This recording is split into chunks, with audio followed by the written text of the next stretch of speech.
सब लोगों को बता चुका हूँ, बहुत बार आप लोगों से चर्चा कर चुका हूँ और लगातार 3 साल से आपको बता रहे हैं कि आपके लिए किस तरह का समाज, किस तरह के नियम, किस तरह की सरकार और पूरी दुनिया पर कैसा नियंत्रण आ रहा है। आप उसको कितना सीरियसली लेते हो, ये तो निर्भर करेगा आपके ऊपर। लेकिन वो लोग जो ये कहते थे ना कि गांव में ना बोला लठ दरे हैं, आन दे देख लेंगे, उन सब लोगों को एक बार इस पूरे गेम प्लान को समझ लेना चाहिए। इसी ट्रीटी के बारे में, जिसको पेंडेमिक ट्रीटी कहते हैं, बहुत टाइम पहले भी बताया था। सीधा सीधा अगर आपको बताएंगे कि आपका कैसे नाश करने वाले हैं, तो भाई ये चैनल उड़ जाएगा, ये वीडियोज उड़ जाएंगे। आर्टिफिशियल इंटेलिजेंस बाद में ढूंढ ढूंढ के, जैसे वो मच्छरों को मारते हैं, ऐसे ये ढूंढ ढूंढ के हमारी वीडियोज को उड़ाएंगे, चैनलों को उड़ाएंगे। वैसे भी 3 साल से ये सर्वेलेंस कर रहे हैं कि कौन आदमी कितना बोलता है, इसलिए आज बड़ा जरूरी हो जाता है कि आप सब लोगों को एक बार मोटे तौर पर बता दिया जाए और आप निर्णय लें खुद से कि ये सही है कि गलत है, और आप इसके पक्ष में हैं कि खिलाफ हैं। और यदि आप इसके पक्ष में हैं तो यकीनन, मतलब मैं इसको ये कैसे कह सकता हूं कि मतलब आप कितने समझदार हैं या कैसे हैं, मैं नहीं कर पाऊंगा, क्योंकि ये तो देखना तो आपको है कि ये कैसे आते हैं और इन्होंने अपना क्या गेम खेला है। इन्होंने मतलब सरकार के जो भी एजेंट हैं, कौन सी सरकार के, मैं इस वक्त जो बात कर रहा हूँ वर्ल्ड गवर्नमेंट की बात कर रहा हूँ, जो वर्ल्ड इकोनॉमिक फोरम या यूनाइटेड नेशंस के एजेंडे के अंडर में आकर के काम करते हैं। सबसे पहली बात, आपको मीडिया चैनल्स में ये बताया जाएगा, असलियत ये है कि नहीं है। मैं आपको डायरेक्टली कैसे बताऊं अगर मुझे इतना खतरा है तो मैं क्या करूंगा, ऐसा भी तो हो सकता है कि फॉर्म में बताऊंगा। जब मुझे ये बताना होगा कि वैक्सीन के क्या क्या इफेक्ट होंगे, तो मैं साइड नहीं बोलूंगा, साथ में इफेक्ट के साथ, मतलब साइड इफेक्ट नहीं बोलूंगा, मैं यही बोल दूंगा उसके असर क्या हुए हैं, बता आप देना। तो सबसे पहले तो आप कमेंट बॉक्स में लिख के बताइए कि आप कहाँ से हैं जो ये वीडियो देख रहे हैं, और दूसरे नंबर पे ये बताइए कि मेरी बातों पर आपको कितना यकीन है, क्योंकि इस बात पर निर्भर करेगा कि हम आपको जागरूक करते रहें या फिर ऐसे ही चुपचाप बैठे रहें और सर्वनाश को अपनी आंखों से देखते रहें।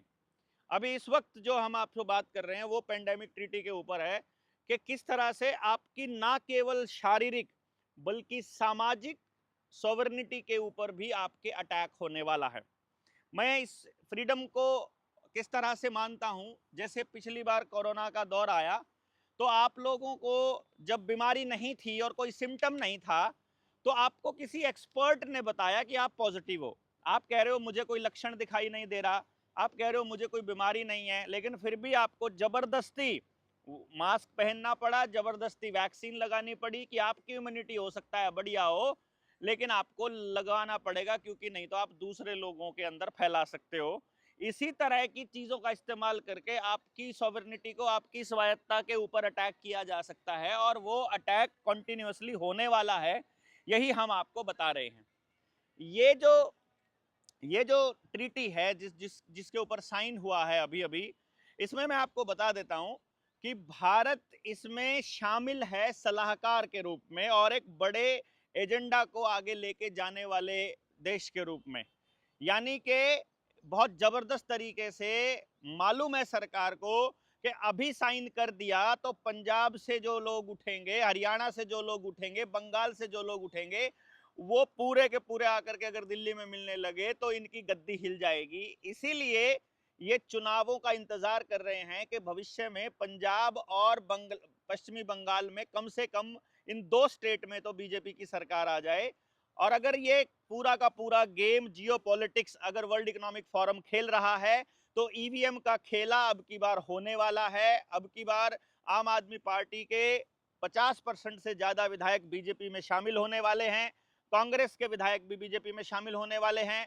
कैप्टन अमरिंदर हो सकता है बीजेपी का अगला प्रधानमंत्री डिक्लेयर कर दिया जाए, उस वक्त आपके पास कोई दूसरा ऑप्शन नहीं बचेगा, क्योंकि कैप्टन अमरिंदर ऑलरेडी मुख्यमंत्री रह चुके हैं, पिछली बार बीजेपी का सहयोगी रहा है। तो बीजेपी के पास किसी भी स्टेट में एंट्री के लिए आम आदमी पार्टी एक कवरिंग फायर के तौर पर काम करती रही है, एक कवरिंग एजेंट के तौर पर काम करती रही है, और वो काम बीजेपी आपके लिए आम आदमी पार्टी ने पंजाब में बखूबी किया है। जैसे ही इन 2 स्टेट में सरकार बीजेपी की आई, उस वक्त इस देश के अंदर गुलामी का असली दौर शुरू होगा। उसी दौर की भयानकता को ध्यान में रखते हुए मैंने अपने गांव में काम चालू कर दिया है और मैं अपने गांव के प्रत्येक घर तक अपना एजेंडा, अपना मिशन, अपना विजन लेके जा चुका हूं, ताकि हम लोग पूरे देश को एक विजन दे सकें कि भाई हम लोगों को अगर सरकार के ऊपर से निर्भरता खत्म करनी है तो हम क्या कर सकते हैं। तो मैं इस पेंडेमिक ट्रीटी के एक एक पॉइंट्स को यदि मैं कहूं तो ह्यूमैनिटी के अगेंस्ट एक बहुत बड़ा ये क्राइम है, एक तरह से मैं इसको कहूंगा। और ये एक डिजिटल गुलामी, यानी एक पूरी वर्ल्ड लेवल पर एक पूरे ग्लोबल गुलामी का एक ब्लूप्रिंट तैयार हो गया है। और इस ये आपके सामने जो कंपनियां या फिर जो सोशल मीडिया है या मीडिया के जो इन्फ्लुएंसर हैं, वो बहुत अच्छे तरीके से पुट करेंगे। अभी हरियाणा में भी 2-3 केस लाने की इन्होंने कोशिश की है, तो शायद इसके बहाने ये कुछ करने जा रहे हों। और आपको शायद मालूम नहीं है कि सिंगापुर में लॉकडाउन ऑलरेडी लग चुका है और सिंगापुर में मेडिकल इमरजेंसी घोषित होने के बाद में अब वहां पर पूरा खेल अमली जामा पहनाया जाना चालू हो गया है। वहां 2000 से ज्यादा संक्रमित पाए गए, यानी उनको पॉजिटिव पाया गया, और अब अस्पतालों में वहां वही खेल शुरू होने जा रहा है जो 2019 में शुरू हुआ था। मालूम है सिंगापुर में क्यों? क्योंकि सिंगापुर पूरी दुनिया का पहला ऐसा देश बना है जहां वैक्सीन ना लेने पर व्यक्ति के ऊपर आपराधिक मुकदमा दर्ज हो जाएगा, यानी कि वैक्सीन ना लगवाना अपराध घोषित हो गया है सिंगापुर में, और इसीलिए सबसे पहले कोरोना वहीं पर आया है। मैं आपको बहुत पहले से बता रहा हूं, इंडिया में क्योंकि 14 साल से कम उम्र के बच्चों का जब नंबर आया था, तो उसी वक्त जनता सरकार मोर्चा जैसे दूसरे संगठनों ने मेहनत करके, आवाजें उठा करके लॉकडाउन खुलवा दिया था और वैक्सीनेशन को बंद कर दिया था। इसीलिए पहले झटके में 12 साल से कम उम्र के बच्चों को टारगेट इस बार करने की योजना आ रही है। आपने मीडिया के न्यूज चैनल्स में ये सारा खेल देखा ही होगा। वही सारी वैक्सीन हो सकता है आपके बच्चे के पैदा होते ही आपके बच्चों को लग रही हो, वरना 4 साल के बच्चों में पहले कभी हमने हार्ट अटैक के केसेस नहीं देखे थे। ये पिछले 3-4 साल में बढ़े हैं कि कोई 4 दिन का बच्चे को भी हार्ट ब्रेन हेमरेज हुआ है या हार्ट अटैक हुआ है या कार्डियक अरेस्ट आया है, और 2 साल के बच्चे को भी और 4-5-6 साल के बच्चे को भी। बाकी आप समझदार हैं कि वो किस वजह से आया होगा। तो ये कोई विश्व के स्वास्थ्य को सही करने के लिए नहीं, बल्कि वैश्विक नियंत्रण के लिए एक दस्तावेज है, जिसको यदि इम्प्लीमेंट कर दिया जाता है तो देश का संविधान नल एंड वॉइड हो जाएगा। देखो, मैं आपको बताऊं, पहले मैंने 2-3 साल पहले जो वीडियो बनाई थी तब भी मैंने ये कहा था कि हमारे देश का संविधान नल एंड वॉइड हो जाएगा। लेकिन मैं आपको एक बात बता दूं कि इसमें कहीं पर भी ये नहीं लिखा हुआ है कि आपके देश का संविधान नल एंड वॉइड हो जाएगा।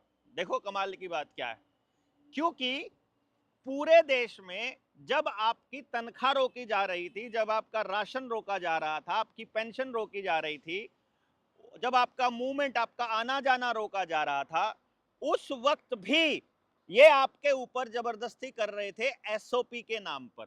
स्टैंडर्ड जो प्रोसीजर का जो ऑपरेंडी है, यानी उसको किस तरह से अमली जामा पहनाना है, उसका जो प्रोसीजर था उसके नाम पर, यानी केवल गाइडलाइन आई थी ऊपर से, और उस गाइडलाइन को ही इन्होंने कानून के जैसा थोप दिया।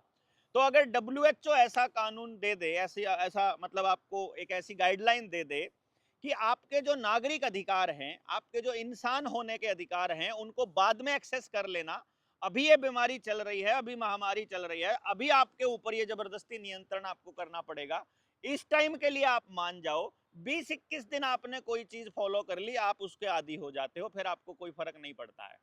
तो अब आपकी जो दुकान खराब हुई थी, जो आपकी बेरोजगारी है, जो आपकी बर्बादी है, जो आपका लोन में डूबा होना है, जो आपके डिप्रेशन है, वो अब आप अपनी किस्मत मान करके उसे अपना मान चुके हो, और अब सरकार से सवाल पूछने की आपकी हिम्मत समाप्त हो चुकी है। तो इसी तरह से 21 दिन पहला एक ट्रायल होता है किसी भी आदमी की किसी चीज को आदत बनाने में, किसी आदमी की कोई आदत बदलने में। तो ये एक गेम प्लान है। तो सबसे पहले मैं आपको बता दूं, इसमें ये लोग कह रहे हैं कि हम दुनिया को, ये जो पेंडेमिक ट्रीटी है इसका पर्पस वो बता रहे हैं कि दुनिया को अगली महामारी के लिए तैयार करना। देखो कमाल की बात क्या है, इन लोगों को इतनी चिंता है हमारी कि ये दुनिया को अगली महामारी के लिए तैयार करने की योजना बना रहे हैं। दूसरी बात ये कह रहे हैं आपस में सहयोग बढ़ाना। दूसरी महामारी के लिए तैयार करने का मतलब है फिर आपको बिल गेट्स की वो किताब जरूर पढ़नी चाहिए जिसमें वो अगली महामारी के लिए तैयार होने को बोल रहा है। देखना बिल्कुल वैसे ही वो काम कर रहे हैं।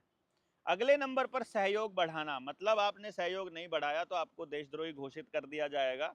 और ये ऑपरेशन सिंदूर चलाया था जिस वक्त, इधर तो आप ऑपरेशन सिंदूर में उलझे हुए थे और उधर जो है वो पेंडेमिक ट्रीटी के ऊपर वहां पर तालियां बज रही थी और उसके ऊपर सिग्नेचर्स हो रहे थे।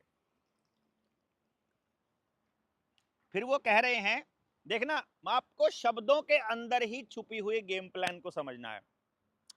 स्वास्थ्य सेवाओं की समानता सुनिश्चित करना। असल में ये कह रहे हैं कि पूरी दुनिया में हर किसी को एक ही इंजेक्शन लगाना है, एक ही वैक्सीन लगानी है, जब ये बोल रहे हैं स्वास्थ्य सेवाओं की समानता सुनिश्चित करने को। जबकि आयुर्वेद कह रहा है कि सबकी प्रकृति अलग होती है हर शरीर की। होम्योपैथी कह रही है कि फैमिली हिस्ट्री छोड़ो, जीन्स तक का भी प्रभाव पड़ता है। तो आप ये कैसे कह सकते हो कि किसी एक छोटी या बड़ी बीमारी के लिए आपको एक ही तरह की वैक्सीन सबको लगानी चाहिए या लगानी पड़ेगी या हम लगाएंगे? तो असल में तो ये ग्लोबल गवर्नेंस का एक मॉडल तैयार हो रहा है। पूरी दुनिया पर कब्जा करने का इजरायलियों का अमेरिका के थ्रू जो गेम प्लान है उसको अमली जामा पहनाया जा रहा है। आज़ादी की इस लड़ाई में अब की बार हम अंग्रेजों से अधूरी आज़ादी नहीं लेने वाले हैं। अब की बार WTO से भी आज़ादी चाहिए, वर्ल्ड हेल्थ ऑर्गेनाइजेशन से भी आज़ादी चाहिए, अंग्रेजियत से भी आज़ादी चाहिए। और जितने दुनिया के लेवल पर भारत को बांधने वाली संधियां हैं, हर संधि से आज़ादी चाहिए। हो सकता है वो आपको परमाणु बम से डराने लग जाएं, लेकिन परमाणु बम से अगर आप डर गए तो आप कभी जीत नहीं पाओगे। मैं आपको एक बात बता देता हूं, भारत पर कभी भी परमाणु बम गिराया नहीं जा सकता। मैं आपको ये बहुत अच्छे से बता रहा हूं, भारत पर परमाणु बम क्यों नहीं गिराया जा सकता।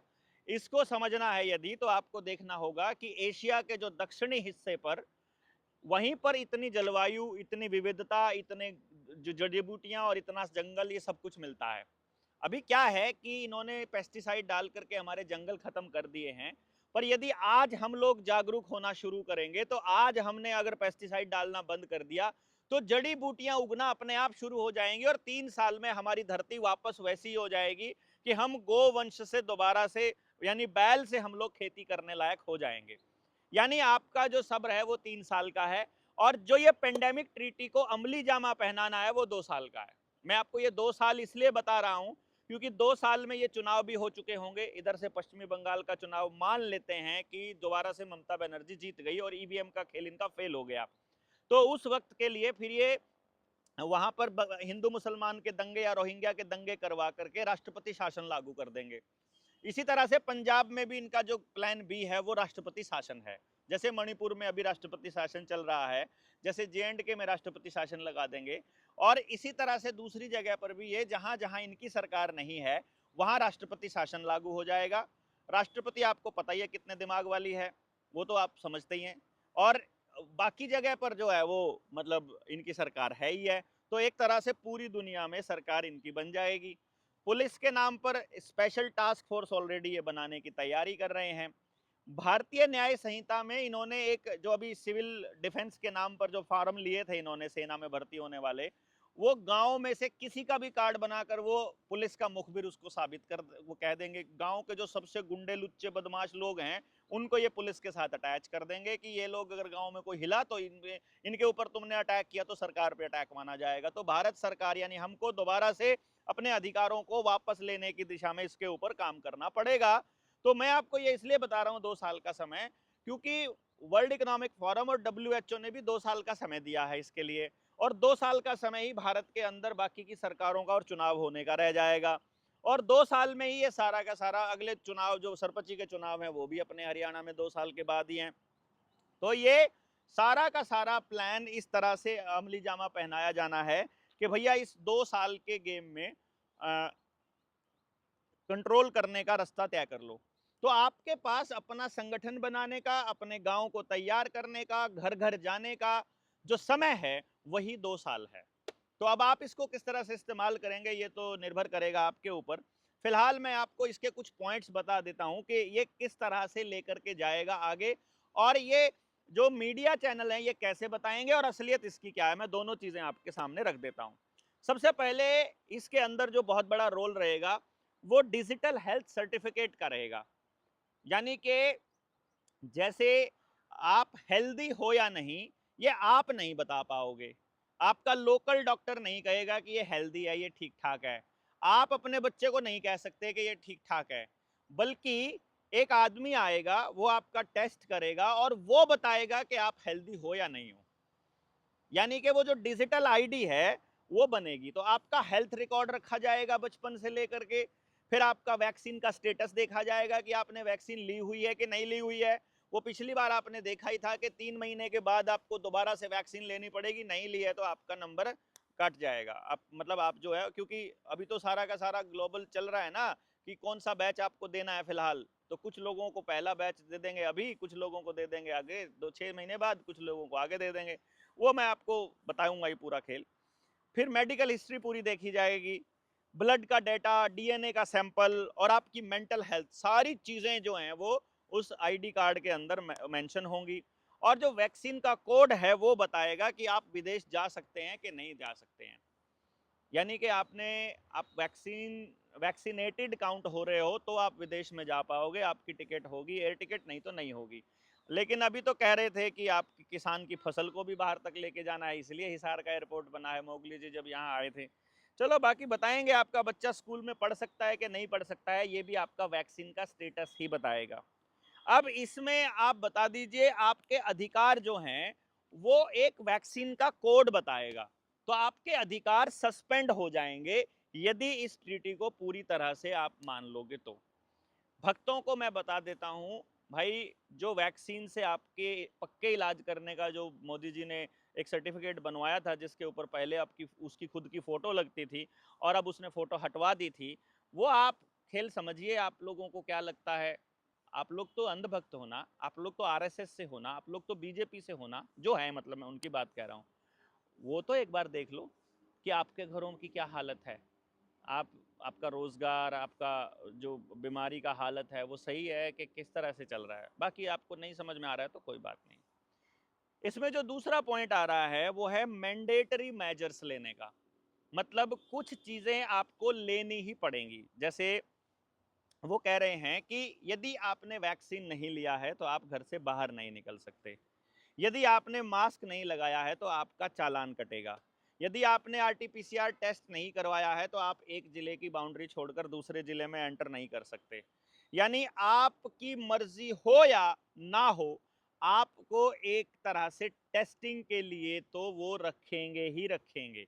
यानी आप बिना उनकी लैब में कैद हुए, बिना उनके पिंजरे में कैद हुए आप उनके लैब रैट हो जाएंगे। ये इसका एक पूरा का पूरा खेल है। अगर इसके अगले बिंदु की तरफ देखा जाए तो ये लोग कह रहे हैं पेंडेमिक ट्रीटी के जो फायदे हैं ये उसमें लिखा हुआ है। देखो वो अप्रोच बता रहे हैं आपको बढ़िया वाली।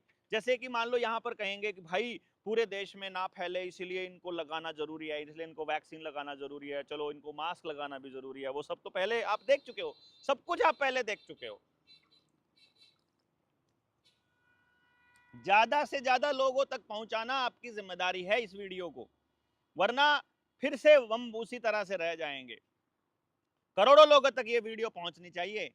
और आपकी जानकारी में जो भी व्यक्ति है इसको जरूर समझ ले, मैंने दोनों पहलू बताए हैं कि मीडिया क्या दिखाएगा, अभी उसने दिखाया नहीं है, और हम क्या दिखा रहे हैं। कोई कॉपीराइट नहीं लगता है मेरी वीडियोस को अपने चैनल पर, अगर आप डालते हो तो कोई कॉपीराइट नहीं लगाऊंगा मैं, आप डालिए जितना डाल सकते हो, मैं बता रहा हूं आपको। इसमें जो अगला जो पॉइंट बता रहे हैं वो वन हेल्थ अप्रोच बता रहे हैं। वन हेल्थ अप्रोच का मतलब क्या है, वो कहते हैं कि आदमी और पशु की हेल्थ को एक तरह से मतलब एक तराजू में तोला जाए और पर्यावरण को इसमें ध्यान रखा जाए, मतलब पर्यावरण को ध्यान में रखा जाए। मैं समझ रहा था, मैं कहा यार ये पंगा कैसे है, ओहो हो फिर समझ में आया। समझ में ये आया कि यदि आपकी गाय में वो वायरस मिलने का कोई चांस मिला तो आपकी दूध की सप्लाई बंद हो जाएगी।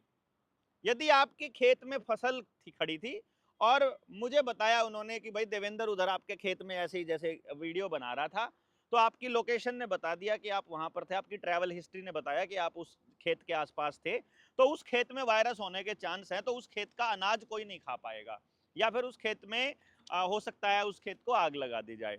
तो ये कह रहे हैं कि उस फसल को कोई नहीं खाना चाहिए जिसके अंदर वायरस होने के चांस हैं। फिर वो ये भी दे रहे हैं, वो पढ़े लिखे लोग जो, मतलब मैं तो असल में पढ़े लिखे नहीं बोलता उनको, ये जो डिग्रीधारी लोग हैं, इन लोगों जो साक्षर लोग हैं, इन लोगों के लिए वो कहेंगे इसकी ना कॉम्प्रिहेंसिव अप्रोच होनी चाहिए। वो कॉम्प्रिहेंसिव अप्रोच का मतलब वो यही लेते हैं कि भाई समग्र रूप में देखा जाए, समग्र दृष्टिकोण होना चाहिए। अब उस कॉम्प्रिहेंसिव अप्रोच में वो ये कह रहे हैं कि मान लो किसी जंगल में वायरस होने की पुष्टि हो गई या उनको शक हो गया, तो उस जंगल से आदिवासियों को विस्थापित करेंगे जबरन। ये जो खेल चल रहा है ये इसीलिए चल रहा है ना भाई, संसाधनों पर कब्जे का तो खेल है। गांव तो खाली करवाने ही करवाने हैं, फसलों पर तो, जमीनों पर तो कब्जा इनको चाहिए ही चाहिए। आप मानो या ना मानो, ये गेम प्लान तो चल ही रहा है, आपको समझ में आए कि ना आए। हम पहले बता रहे हैं फूड सप्लाई को रोक दिया तो शहरों में आग लग पड़ेगी, शहर वाले पागलों की तरह हो जाएंगे और सबको 5-5 किलो अनाज पर या एक ब्रेड की रोटी पर निर्भर रहना पड़ेगा। कोई बड़ी बात नहीं है। एग्रीकल्चर के ऊपर, एनिमल फैसिलिटी के ऊपर आपका, उनके ऊपर सीधा नियंत्रण करने का एक खेल है। अब आप समझिए इसको किस तरह से लेते हो। क्राइसिस के लिए प्रिपेयर्डनेस के बारे में ये बता रहे हैं कि पहले से रणनीति बनानी पड़ेगी कि अगर वायरस आया तो क्या करेंगे, अगर यहाँ पर लॉकडाउन लगा तो क्या होगा। तो इसके लिए क्या करेंगे, मॉक ड्रिल करेंगे। मॉक ड्रिल का खेल आपने अभी अभी देखा, मतलब इतने झूठे सारे मीडिया के चैनल हैं कि मॉक ड्रिल चल रही थी उसको युद्ध बना दिया कि भाई लाहौर पे कब्जा हो गया, कराची पे कब्जा होगा, बस इस्लामाबाद पे कब्जा होने वाला है, पाकिस्तान की राजधानी बस अब अपने कब्जे में आने वाली है। वो आपने पूरा खेल देखा। तो मॉक ड्रिल को ही असली युद्ध में तब्दील करने का तो टैलेंट बस इन कमीनों के पास ही है। अभी आप लोगों को एक मॉक ड्रिल चल रही हो कि भाई पेंडेमिक हर तीसरे चौथे छठे महीने मॉक ड्रिल चल पड़े, मान लो कि ये सायरन बजे तो तुमने घरों में दुबक जाना है, ये सायरन बजे तो तुमको मास्क लगाना चालू कर लेना है। टीवी जो आपके शहर की स्क्रीन के, हर जगह पर स्क्रीन लगी हुई है ना आपके शहर में चौराहों पर, वहां पर आदेश पारित होंगे और उनके साथ माइक लग जाएंगे कि आप जा रहे हो तो आपको 24 घंटे आपके दिमाग के ऊपर, मतलब आपके टीवी के माध्यम से, कॉलर ट्यून के माध्यम से, मतलब मोबाइल भी आपको बंद करके फेंकने पड़ेंगे अल्टीमेटली लास्ट में। वो आपको देखना, मैं आपको बताऊंगा, आप फेंकोगे, अपने हाथ से फेंकोगे, अपने बच्चों को अपनी आंखों से बर्बाद होते हुए देख रहे हो और फिर भी मोबाइल नहीं फेंक रहे हो, फिर भी उनके हाथ से में पकड़ा रखा है। कितनी कितनी खतरनाक माँ बाप हैं आप लोग। आर्टिफिशियल वायरस की सिमुलेशन की जाएगी, मीडिया में एक पूरा हाइप क्रिएट की जाएगा, मीडिया हिस्टीरिया, मतलब जैसे अभी लॉकडाउन, अभी ये युद्ध के नाम पर जो हुआ, ये अभी इसी तरह से वायरस के नाम पर, क्योंकि सारे मीडिया चैनल्स अंबानी अडानी के हैं। काम करने वाला जो व्यक्ति अंदर काम कर रहा है, वो व्यक्ति जो है, आपने सारे नेताओं को देखा था कि जब कैमरे के सामने आना था तो मास्क लगा लेते थे, बाहर जाते थे तो फिर से वैसे हो जाते थे। मोदी जी जब बैठे होते थे तो सारे मंत्री लगा के रखते थे, फिर मंत्री जी जब नहीं लगाते थे तो आगे खड़े हुए सारे एमएलए लगाते थे, फिर एमएलए लगाता था, नहीं लगाता था तो एसपी और डीएसपी लगाते होते थे, जब एसपी डीएसपी मुंह से उतार देते थे तो हवलदार लगाता होता था, इंस्पेक्टर थानेदार। हवलदार उतार लेता था तो आगे सिपाही लगाता था, और सिपाही उतार देता था तो जनता लगाती थी। मतलब गुलामों की एक टेस्टिंग की प्रोसेस कॉन्टिन्यूसली चल रही थी। और ये इमरजेंसी लगाने के लिए काफ़ी है, इतना सारा मटेरियल, अगर इतना सारा कुछ हो जाए और इमरजेंसी डिक्लेयर कर दें, भैया इमरजेंसी डिक्लेयर हो गई, मैं आपको बता रहा हूँ, इमरजेंसी में घर से निकलने वाला मैं पहला आदमी होऊंगा। मतलब हमको जीने का कोई शौक नहीं है ऐसी जिंदगी जिसके अंदर गुलाम होकर के रहा जाए, तो हम इसको तोड़ेंगे। उससे पहले अपनी सेना तैयार कर लीजिए, हर व्यक्ति के पास अपनी 20 लोगों की टीम होनी ही चाहिए। ये जो हम लोग, आपको क्या लगता है आवेदन के लिए आपको तैयार कर रहे थे, अरे भैया हमको 3 साल, हमको मालूम था ये हालात आने वाले हैं, इसीलिए एक दिन हम घर में नहीं बैठे और टीम तैयार करते रहे। इसका पर्पस ये था कि भाई तुम आवेदन के नाम पर आ जाओ यार, हेल्थ के नाम पर आ जाओ यार, तुम एजुकेशन के नाम पर आ जाओ, किसी नाम से आ जाओ, तुमको राजनीति करनी है उसके नाम पर आ जाओ, पर बोलने की हिम्मत तो रखो। कम से कम समाज में इन मुद्दों के ऊपर बोलो तो सही। लेकिन नहीं, आप मुद्दों पर नहीं बोलेंगे, बस अपनी जो आपकी इच्छा है वो पूरी हो जाए। भैया आपका आवेदन लग गया है ना, तो इस पे लाइव बना लो। अब आप अगर हेल्थ एजुकेशन पर काम करते हो अपने साथ में, तो इस पे लाइव बना करके चलो। इस पे इस पेंडेमिक ट्रीटी के सारे पॉइंट्स आपको चाहिए, मैं आपको भेज दूंगा। जिसको चाहिए बता दीजिएगा, मैं आपको बताऊंगा। उनपे अपने नोट्स बनाकर अपनी भाषा में लिखिए, लाइव चलिए, वीडियो डालिए, पोस्ट लिखिए, लिखते जाइए कंटिन्यूअसली। आपको ये करना पड़ेगा ताकि आसपास के लोगों को पहले से ही पता चल जाए कि ऐसा करने वाले हैं। अभी बोल दोगे ना, अभी आपको पागल बोलेंगे, कोई दिक्कत नहीं है, चैनल नहीं उड़ेगा। लेकिन जिस वक्त आएगी ये, उस वक्त बोलोगे तो ये चैनल उड़ जाएंगे, तो खबर नहीं पहुंचा पाओगे। पहले से बोलते रहो। आज जो ये हो रहा है ये हम पहले से बता चुके हैं आपको, इसीलिए आज लोग ट्रस्ट करने लगे हैं, वरना उस वक्त तो हमको भी पागल बोला करते थे। हमने बोलना बंद नहीं किया, हमारे ही साथी हमको बोलते थे, गांव में 1.5 घंटा बोलने का क्या मतलब, ऐसा बोलते थे। मैं बोलता था भाई आज इनको समझ में ना आए कोई बात नहीं, बीज डल गया इनके दिमाग के अंदर, सारी चीजें डाल दी हमने कि भैया आपका जो खाना है, आपका जो अनाज है वो वेस्ट होगा। या तो आपका अनाज मंडी में वेस्ट हो रहा है, या आपका खेत में ही नहीं हो रहा है, या आपको बीज ही गलत मिला है, या आपके खेत में पानी की शॉर्टेज आ रही है, या आपको बिजली नहीं मिलेगी, या या पेट्रोल डीजल नहीं मिलेगा, या आपके वाहन बंद कर दिए जाएंगे। किसी ना किसी तरीके से आपको उस हालत में लेकर के आना है इनको, वो लेकर के आ ही रहे हैं। तो इसको समझो आप कि कितना बड़ा खेल चल रहा है।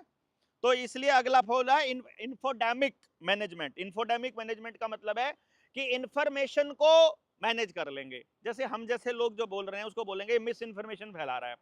कोई डॉक्टर अगर सच बताने लगे, मान लो जैसे कि कोरोना के टाइम पे क्या हुआ था, कोई डॉक्टर अगर कोरोना का सच बता देता था या बोल देता था, तो उसका लाइसेंस रद्द कर देते थे, तो उसको कोई इंटरव्यू देने का अलाउड नहीं था। मीडिया चैनल वाले भी लेकर आते थे, तो आईएमए के किसी डॉक्टर को लेके आते थे, और वो डॉक्टर जो है वही पेलता था जो ऊपर से बोला गया है। रामदेव ने एक बार बोला था, रामदेव को घसीट लिया था इन्होंने सुप्रीम कोर्ट तक, और फिर रामदेव को भी पीछा छुड़ाना मुश्किल हो गया था। मान लो आपने ऑनलाइन आरटीआई डाल दी कि इसके ऊपर, पेंडेमिक के ऊपर, तो आप ब्लॉक हो जाओगे परमानेंट, और कोई आरटीआई ही नहीं डाल पाओगे। मान लो आपने कोई पीआईएल डाल दी, तो बोलेंगे कौन सा संगठन है, कहती जनता क्या जनता सरकार मोर्चा, फर्जी संगठन, चलो ऐसा करके भेज देंगे वो लोग। क्यों? आपने जजेस को देखा ना, जजेस ने क्या खेल खेला था मालूम है ना। मेरा मास्क वाला जो केस है अभी तक पेंडिंग चल रहा है। मास्क वाले केस में सजा मिलेगी अब, जब 2 साल पूरे होने को होंगे, जब ये पेंडेमिक ट्रीटी लागू हो जाएगी ना, तो मास्क वाले केस पर तब सजा होगी और तब अंदर डालेंगे। सोचो कितना बड़ा खेल आप समझोगे इसको। भाई साहब ये तब तक ऐसे ही चल रहा है, देखो 3 साल हो गए हैं उसको, मास्क वाले केस को 3 साल से ऊपर हो गया, 3.25 साल। लेकिन मजाल है कि आगे सरक ले। बता रखा है कि सारे मास्क वालों को तब जेल डालनी है। हमने भी बोला रखा है वकील को, भैया हमें जेल ही जाना है, बढ़िया है, इससे अच्छा तो फेसबुक पर यूट्यूब पर डालोगे तो बोलेंगे जी कम्युनिटी गाइडलाइन को फॉलो नहीं कर रहा है, चलो उड़ा दो इसको, फटा कर दो। ये सारा खेल चलेगा। वो बोलेंगे मतलब जो जो अच्छे सूट बूट वाले क्या बोलेंगे, भैया आपको साइंटिफिक अप्रोच रखनी चाहिए, पीसफुल प्रोटेस्ट करना चाहिए, आप कोर्ट में जाइए ना, इस तरह की भाषा बोलेंगे वो। ये हथियार की तरह इस्तेमाल करते हैं। एक जैसी सोच के लोग बनाना चाहते हैं, एक जैसी एक कमोडिटी की तरह, ट्रैकेबल कम्युनिटी बनाना चाहते हैं हमको, वो हम लोगों को बिल्कुल नहीं होगा। तो इसमें क्या है कि डब्ल्यूएचओ को अधिकार होगा कि वो क्या गाइडलाइंस दे रहा है, सबको क्या कह रहा है कि भाई तुमको ये सब करना है। तो पूरी दुनिया में जितने भी हेल्थ के मेजर्स हैं, चाहे आपकी आयुर्वेद है, चाहे एक्यूप्रेशर है, एक्यूपंचर है, अल्टरनेटिव मेडिसिन हैं, दूसरा हेल्थ के दूसरे वेलनेस के जो तरीके हैं, योगा है, प्राणायाम है, वो सब खत्म हो जाएंगे। आयुर्वेद और होम्योपैथी सब कुछ मतलब। तो आपको अगर ये खत्म करना है तो आप चुप रहिए, अदरवाइज आपको बोलना पड़ेगा। और मैं आपको बता रहा हूँ अपनी गिरफ्तारी की या अपने गायब होने वाली स्थिति में हम क्या करना है, वो वीडियोस हमने पहले से बना के रखी हुई हैं, वो बस फॉलो कर लेना। चैनल नीडर जेएसएम करके चैनल है, नया बनाया है, नीडर जेएसएम ब्रैकेट में देवेंद्र बल्हारा, इसका लिंक मैं इसमें डिस्क्रिप्शन में डाल देता हूँ। वो उसको दोबारा से चैनल को जो है वो सब्सक्राइब कर लीजिए। और शुक्रवार को यानी कि फ्राइडे को शाम को 10 बजे मैं उस पर एक वीडियो लगाऊंगा रात को। तो आप लोग अगर रात को 10 बजे चलाकर सो जाएं तो उसके ऊपर जो है ट्रैफिक बढ़ जाएगा, और वो मतलब जो सब्सक्राइबर्स हैं वो बढ़ जाएं, ताकि लोगों तक जाना शुरू हो जाए। तो हम लोग उसमें इसी तरह से डालेंगे लंबी लंबी वीडियोस, ताकि मैक्सिमम लोग लगा करके उसको छोड़ सकें, ताकि वो चैनल जाए, एक बार चलता रहे थोड़ा बहुत। असली खबरें हम इस निडर इंडिया पर ही डालेंगे फिलहाल के लिए। तो इसमें जो आपका निजता का जो अधिकार है वो पूरी तरह से समाप्त हो जाएगा। आपका ब्लड टेस्ट की रिपोर्ट इंटरनेशनल लेवल पे जा सकेगी, आपका डीएनए का प्रोफाइलिंग वहां बन जाएगा, फेस स्कैन है। देखो, फेस स्कैन करने वाली टेक्नोलॉजी इंडिया के नाम पर नहीं है, वो भी इजराइल के नाम पर है। जितना भी टेक्नोलॉजी, जितना ये एप्पल का जो सॉफ्टवेयर है या फिर एंड्रॉयड का सॉफ्टवेयर है या फिर माइक्रोसॉफ्ट का सॉफ्टवेयर, वो सारा उनके पास है। तो कैमरास जितने भी हैं वो सारे के सारे रिकॉग्निशन वाले उनके पास ही हैं। अपने अपने पास तो कुछ भी नहीं है। अपने वाली सरकार तो हमारे टैक्स के पैसा दे करके उनकी कंपनियों को चला रही है बस खाली। आपकी ट्रैवल हिस्ट्री हो गई, सोशल मीडिया का बिहेवियर हो गया, सब कुछ। यानी कि वैक्सीन कंपनियों को पूरी तरह से कंट्रोल करने का एक मौका मिल जाएगा। और ये कोई महामारियों का दौर आज का नहीं है। 1918 में लेकर आए, 1976 में लेकर गए, 1976 में स्वाइन फ्लू लेकर के आए थे, 2001 में लेकर आए, एंथ्रैक्स को लेके आए, 2009 में स्वाइन फ्लू, 2014 में इबोला लेके आए, 2019 में कोविड-19 लेकर आए। हर बार नए कानून बने, नई टेक्नोलॉजी और नागरिकों की आज़ादी छीन ली गई। अब देख लो आप कि भारत पर इसका क्या अधिकार होगा। क्योंकि देखो, आप अगर बीमार नहीं है, मान लो आपको इसमें कंट्रोल किसको करना है? ये रोग कंट्रोल करना इनका मकसद नहीं है, रोगी को कंट्रोल करना मकसद है, आपकी आज़ादी को समाप्त करना इनका मकसद है। डॉक्टर नहीं बता पाएगा कि आपको देना क्या है, कंपनियां बताएंगी कि आपको कौन सी वैक्सीन देनी है। यानी कंपनियों को ज़्यादा अधिकार हो जाएगा। और इसके ऊपर तो आपको एक और बताऊंगा मैं आपको कि आपकी नेचुरल इम्यूनिटी को इम्यूनिटी नहीं बोलेंगे, ये बोलेंगे जो वैक्सीन से सर्टिफाइड वैक्सीन से जो इम्यूनिटी है, सिर्फ उसी इम्यूनिटी को इम्यूनिटी मानेंगे हम, बाकी की इम्यूनिटी को इम्यूनिटी नहीं मानेंगे। मतलब क्या गुंडागर्दी चली हुई है यार, और हम लोग इस पे चुप बैठेंगे? मुझे नहीं लगता इसके ऊपर आप लोग चुप बैठेंगे। आपके बच्चों का नंबर आ गया अब तो ना, अब कैसे बचोगे आप लोग?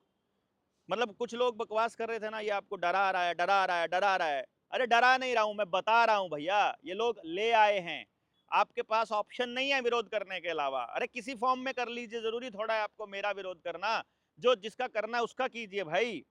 और इसके अंदर आपका जितना भी पैसा है, दवा है, डेटा है, ये सारा कुछ। इसमें जो सबसे बड़ा सवाल है कि भारत पर इसका क्या असर पड़ेगा।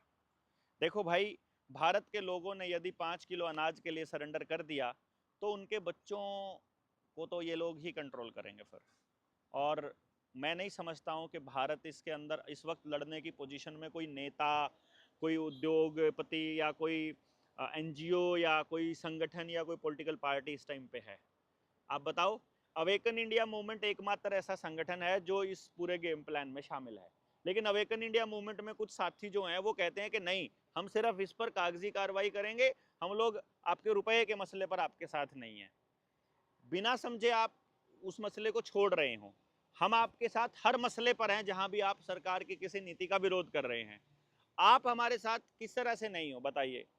अरे हमको सबको मिलकर लड़ना होगा, मैं आपको बता रहा हूं। तो मैं आप सब लोगों से रिक्वेस्ट कर रहा हूं, जितने भी संगठन हैं जो इस पूरे 3 साल में आए थे, इन सारे संगठनों को एक कॉल देनी चाहिए कि हम एक कॉल देते हैं। और जनता सरकार मोर्चा एक कॉल देता है इसके ऊपर कि हमको इसको आगे किस तरह से आगे बढ़ाना है। जून के महीने में आखिरी संडे को हम एक कॉल दे देते हैं कि दिल्ली या करनाल की किसी बड़े बैंकेट हॉल में हम लोग एक जगह तय कर लेते हैं। वहाँ पर हम एक मीटिंग करते हैं, नेशनल लेवल का एक सेमिनार ऑर्गेनाइज करते हैं 2 दिन का या 3 दिन का, जिसमें इसके ऊपर रणनीति बनाई जा सके और इंटरनल कॉल दी जाए। और इंटरनल कॉल दे करके ही संगठनों के प्रतिनिधियों को बुलाया जाए और वो संगठन अपने प्रतिनिधियों के अंदर चर्चा कर ले कि हमको वहां जाकर के क्या बोलना है, ताकि हम लोग केवल और केवल बीमारियों पर चर्चा ना करें। क्योंकि जो गांव का किसान जो कर्जे में डूब रहा है उसकी बात भी हमको करनी पड़ेगी। एलआईसी जो बर्बाद हो रही है, उनका पैसा डूब रहा है, उस पर भी बात करनी पड़ेगी। जो रोडवेज को प्राइवेट कर रहे हैं, जो जमीनों का अधिग्रहण जबरदस्ती कर रहा है, जो पंचायतों की जमीनों पर काबू हो रहा है, जो पानी में फ्लोराइड मिला रहे हैं, जो दूसरे तबके, जो गरीब तबके को जो अनाज के अंदर वो ऐसे केमिकल स्प्रे करके दे रहे हैं, जो गरीब तबके को जो राशन मिलता है कोटे में, वो सारा का सारा या तो फोर्टिफाइड दे रहे हैं या उसके ऊपर केमिकल छिड़क कर दे रहे हैं, तो उनको कैंसर हो रहा है उससे। तो जो गलत इलाज से हो रहा है, जो दूसरे मुद्दों पर जो बातें हो रही हैं, उन मुद्दों पर भी हमको बोलना होगा। इसके अलावा मुझे कोई रास्ता नजर नहीं आता है, क्योंकि आप रोडवेज के लिए बोलोगे तो रोडवेज आपके लिए बोलेगा, यदि आप किसान के लिए, हम किसान के लिए बोलेंगे तो किसान हमारे लिए बोलेगा।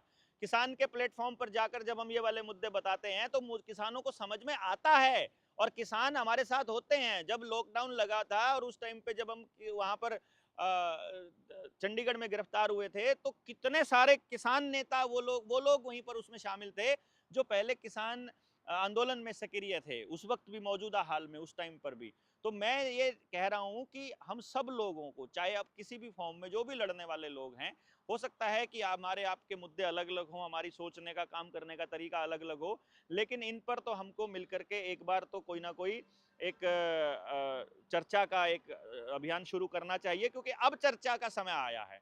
अब टीम तैयार हो गई है, पूरे इंडिया में अब लोग जाग गए हैं, सब लोगों को मालूम पड़ गया है कि लड़ने की ताकत किन किन लोगों में है, कौन कागजी कार्रवाई का काम करेगा और कौन नहीं करेगा। मान लो एक वकील है, मैंने बोला कि ये सारे मुद्दे हैं, बोला ये वाले मुद्दे से तो सरकार गिर जाएगी, तो मैंने कहा बढ़िया है, क्या दिक्कत है आपको? बोला नहीं, मैं मोदी जी के खिलाफ नहीं जा सकता। वैसे वो देश की लड़ाई लड़ने की बात कर रहे हैं, वैसे वो मोदी जी के खिलाफ नहीं जा सकते। तो ऐसे लोगों की पहचान हो गई। अभी जो ये जो लाल झंडे वाले लोग हैं, इन्होंने तो कितने, ये ट्रेड यूनियन के नाम पर जो कम्युनिस्टों ने जितने सारे आंदोलन किए हैं, ये जाकर के हर आंदोलन में झंडे लेकर सबसे आगे जाकर के बैठ जाते हैं। इनको वही 4 लोग होते हैं और वही अपना नारे लगाने में बेस्ट है और नेगोशिएशन करके निकल आते हैं। भाई हमारे तो मोर्चे के अंदर तो मैं स्पष्ट बता रहा हूं भैया, मैं दूसरा कोई झंडा, भाई हम अपना जनता सरकार मोर्चा का झंडा छोड़ने को तैयार है, नाम भी नहीं लेंगे हम अपना मोर्चे का, सिर्फ तिरंगे के झंडे के नीचे हम लोग खड़े हो सकते हैं। कोई भी एक झंडा बना लो, उसके नीचे खड़े हो सकते हैं। कोई अलग अलग झंडों में हम लोग नहीं आए, तब जाकर के लड़ाई लड़ने का मजा है। फिर फिर कोई संगठन आकर के अपनी ज्यादा वो नहीं कर पाएगा। अपने संगठन को रिप्रेजेंट करने के लिए आइए, अपने संगठन की तरफ से बोलिए और उसको जाइए, और जो संगठन उसको लीड कर रहा है, जो जिन लोगों को मालूम है लड़ाई पूरी क्या है, देखो पूरी लड़ाई अगर 360 डिग्री आप नहीं जानते हो तो आप लड़ नहीं पाओगे, फिर आप नेगोशिएट कर जाओगे। ये चाहते यही है कि आप 100 मांग लेकर आओ और उनमें से 2 के ऊपर मान जाओ या 50 के ऊपर मान जाओ। क्यों भाई, मांग आपकी कैसे हो सकती है? आपका तो आदेश होता है, आप तो जनता है, आप तो मालिक हैं। वो कौन है? मतलब हम कमजोर हो जाते हैं, तब हम ढूंढते हैं किसी तरह से फेमस होने का रास्ता या अपना काम निकालने का रास्ता। वो हम नहीं करेंगे, हम लड़ेंगे, आखिर तक लड़ेंगे, और ये यही हमने तय किया है। आप लोगों को किस तरह से लड़ना है, आप अपना फीडबैक डालिए, इसके अंदर आपको क्या करना है, आप अपना कमेंट बॉक्स में डालिएगा कि आप किस तरह की लड़ाई लड़ना चाहते हैं, आप इस लड़ाई को कैसे समझते हैं। तो आप सब लोग इसमें साथ रहे, आपका बहुत बहुत शुक्रिया। शेयर कीजिएगा जितना अधिक लोगों तक शेयर कर सके। धन्यवाद। जय हिंद।